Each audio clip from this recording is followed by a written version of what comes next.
Hello and welcome to another day of English 2. I'm your online teacher, Miss Bear.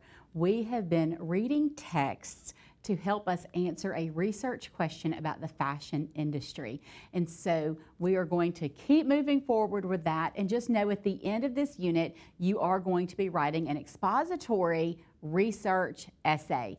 And so as a reminder, this is a Common Lit 360 curriculum. This is their unit 4, the fashion industry from past to present. And our research question is, Francis Cabot Lowell had a utopian vision for a factory that would make profits for the owners while also improving the lives of workers. What was his vision? And then to what extent has his vision been realized since its inception? And today we are going to be reading an excerpt from Loom and Spindle. In these excerpts from Loom and Spindle, the memoir of a mill girl, you guys will experience the exciting but ultimately disappointing strike that saw hundreds of mill workers walk off the job in protest against failing wages.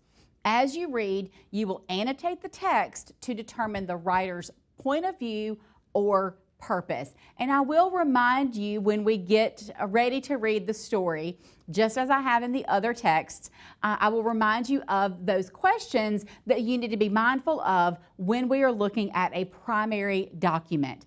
Okay, so just keep that in mind. So let's look at what we're going to be learning today. Today you're going to read excerpts from 3 different chapters of Loom and Spindle, an autobiography written by Harriet Robinson, a former mill girl. Okay, Harriet Hanson Robinson was born in 1825, and she was one of 4 children. In 1832, which would have made her 7 years old, Robinson, her mother, and her siblings moved to Lowell to work in the mills after her father's death. Now think about that. She was 7 years old, right? Okay. Next, Harriet Robinson started working in the mill as a doffer or a dofer. A dofer was a girl who moved full rolls of thread from the spinning machines. Unlike most women, she lived with her family while she worked. Robinson's mother managed a boarding house for 40 of those mill workers. So think about all of that, and I want you to answer this question. Raise your hand. The Loom and Spindle was published in 1898, 50 years after Robinson left the mill. Do you think this matters? Why or why not?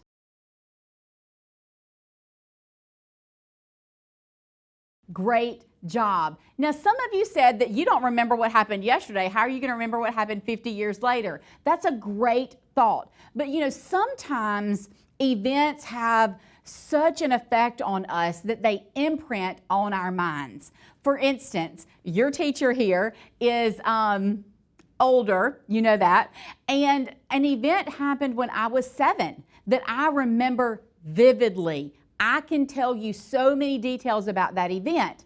However, if you ask me what happened the day before that event, or even the details of the next day, or even the weeks that followed that event, I do not remember in great detail those other moments.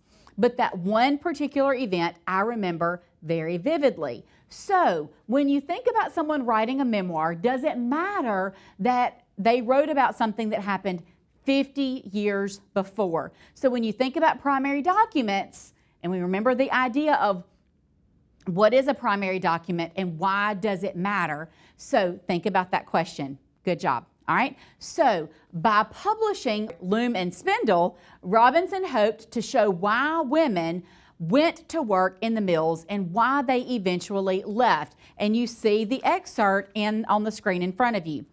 After leaving the mill in 1848, Robinson got married, became a mother, and fought for women's suffrage the rest of her life. So you look at kind of what those ideas were, what she learned in the working in the mill, and how she took those events that happened, those very I'm going to call them traumatic events, some of them may have been, and she used that to work forward and kind of change the world around her. And so that's kind of an idea that you might want to think about. All right, so as we read, or as you read, you need to be thinking about the skills that you're learning as you read. So you need to annotate the text to determine the author's point of view or purpose. And so I told you I would remind you what those primary source questions were, but by now I hope that you already have these questions memorized. I'm not going to reread those to you. You should know them by now. And so let's just go right into our reading of Loom and Spindle. So you should have a copy of this in front of you. Know that this is entirely independent reading. So the questions in the margins, you need to also answer those independently. We will not talk about those as a whole class. You will just do that by yourself. So I'm going to pause here and give you time to read and answer the questions in your margins. Don't start on the text-dependent questions just yet.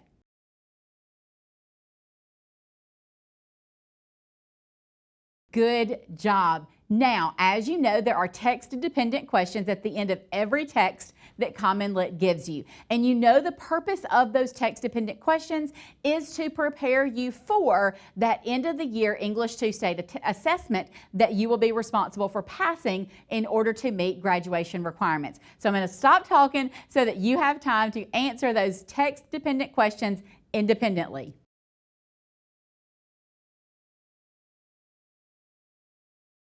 Great job. All right, now it is time for you to talk about what you've learned for this particular text. So answer those discussion questions with a partner. Make sure that you write your own answers in the blanks that are provided.